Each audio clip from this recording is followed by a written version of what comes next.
Mr. True Nightmares, Episode 29. Javavero grew up as one of 8 boys and his parents' sprawling dude ranch, the Flathead Lake Lodge in rural Montana. As a teen, our very old boys ran wild. We rode around as a little gang of cowboys. He remembers they'd saddle up and head off to check cattle on the 3 giant tracts of land the family managed, which formed a triangle around some of the state's most remote rainbowlands. That one summer in the 1960s, the brothers came across a ghastly sight. There on the ground were 3 dead cows, neatly arranged in a circle. No obvious wounds were visible, but their reproductive organs had been removed. But there was never any blood. It was almost surgical removal of a real. Remember stat, during this decade, America was obsessed with aliens, and write UPS in the local newspapers, positive that perhaps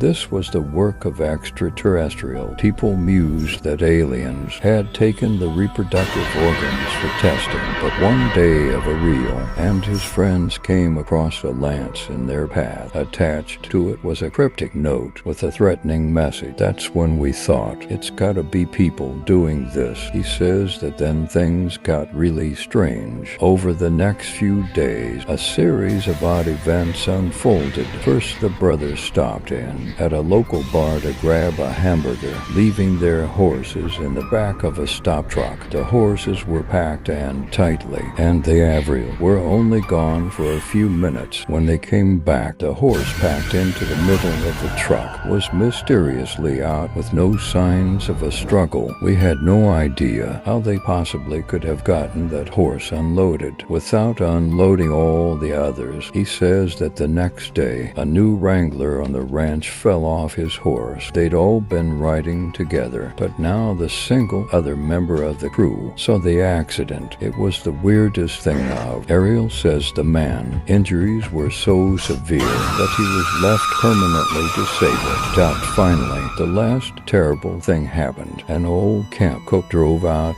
to meet the brothers and ride for a day, but when he arrived, the tailgate on a stock truck had somehow gone missing, even though it had been there when he loaded up his horse. Betsy had fallen out of the truck and been dragged behind the vehicle for who knows how long. They had to put her down on the spot. To be honest, it just killed him to see what had happened to Betsy. We probably should have put him down too. Remembers are very real. Those 3 events were just boom, boom, boom, 3 things in a row that were so weird, all tied together because they were right after we saw that spear. He remembers 3 things, like the 3 dead cows left in a circle. Todd Averill used to tell the stories from that summer around the campfire quite a lot, but over the years he's gotten new stories, and so they've been shifted out of rotation. Besides the roughly grim